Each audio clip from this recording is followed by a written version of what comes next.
Bonjour. Alors on m'a demandé de répondre à la question, vers quel futur se dirige-t-on après cette crise? Alors je vais essayer de répondre sous l'éclairage d'une théorie du temps selon laquelle notre futur est déjà réalisé, mais pas de façon définitive.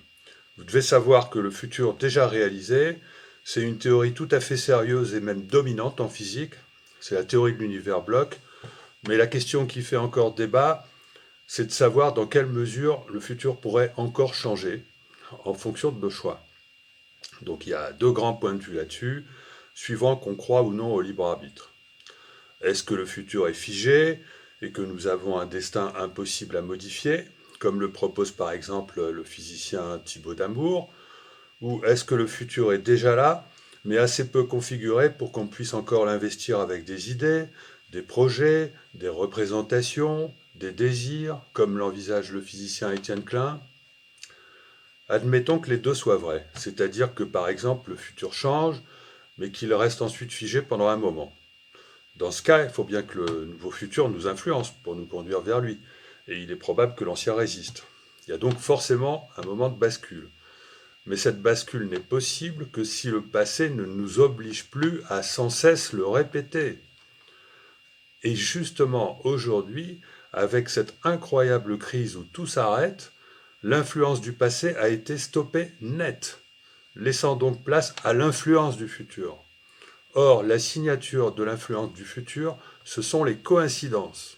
Et comme par hasard, durant cette crise, on observe plein de coïncidences étranges, qui font d'ailleurs exploser les théories du complot, car elles donnent l'illusion d'une guerre contre les peuples pour imposer une société de contrôle absolu. Mais et si c'était plutôt l'ancien futur qui complotait contre nous? L'ancien futur, c'est-à-dire le monde des machines transhumanistes créé par la croyance entretenue dans les siècles précédents selon laquelle nous étions des machines biologiques. Une chose est sûre, cet ancien futur, c'est le prolongement du monde d'avant, en pire, c'est-à-dire toujours plus de pollution, de destruction de la nature et du vivant, de surconsommation, de dépenses d'énergie et d'information.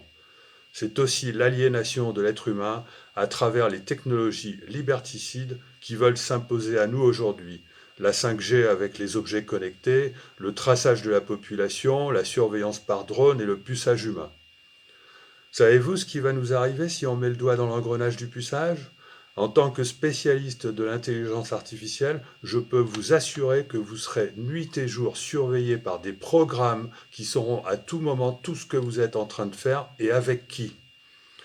Et on vous suivra partout, grâce au projet Starlink qui a déjà commencé à polluer le ciel avec son orgie de satellites. Et il voudrait nous en rajouter des dizaines de milliers, c'est effrayant. Mais heureusement, on dirait que tout a été suspendu pour que ce futur aliénant nous dévoile son abomination au grand jour afin qu'on puisse lui dire non. Alors le problème, c'est qu'en France, on est en plein dans ce programme aliénant. On nous parle de guerre, on agite la peur de la mort, on veut nous tracer, on veut nous contrôler.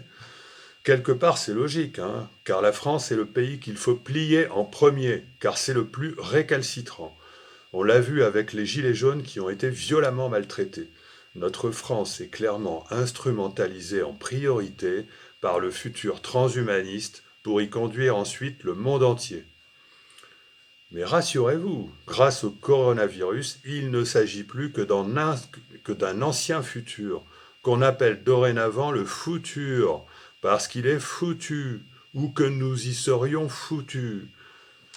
La bonne nouvelle, c'est qu'un nouveau futur s'est installé du fait que dans les décennies précédentes, nos croyances ont changé.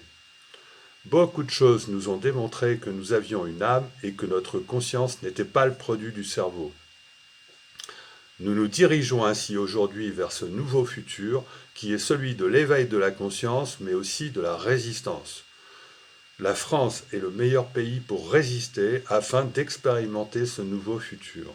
Elle est championne d'Europe par son nombre de villages. Elle est le pays le mieux tempéré, le mieux placé pour résister au réchauffement climatique, pour développer une agriculture recentrée localement sur la permaculture et sur des communautés résilientes, solidaires et autonomes, soutenues par les mairies. La France est aussi le pays de Descartes, à qui on a fait un terrible affront en nous laissant croire qu'être cartésien, c'était croire que tout était mécanique.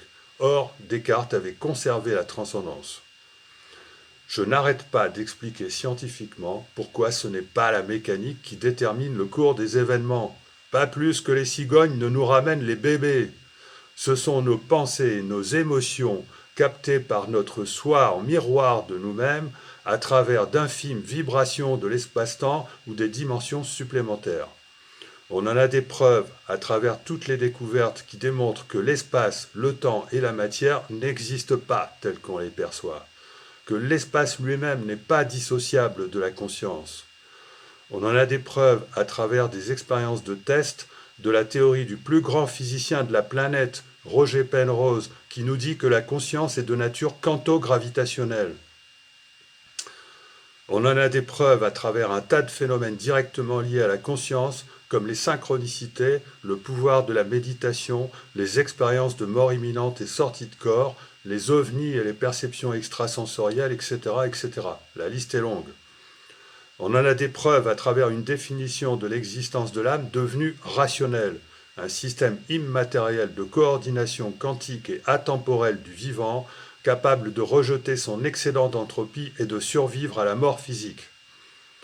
Je suis donc optimiste, car la révélation scientifique de la réalité de l'âme et de toutes les potentialités de la conscience va complètement ringardiser l'ancien futur transhumaniste.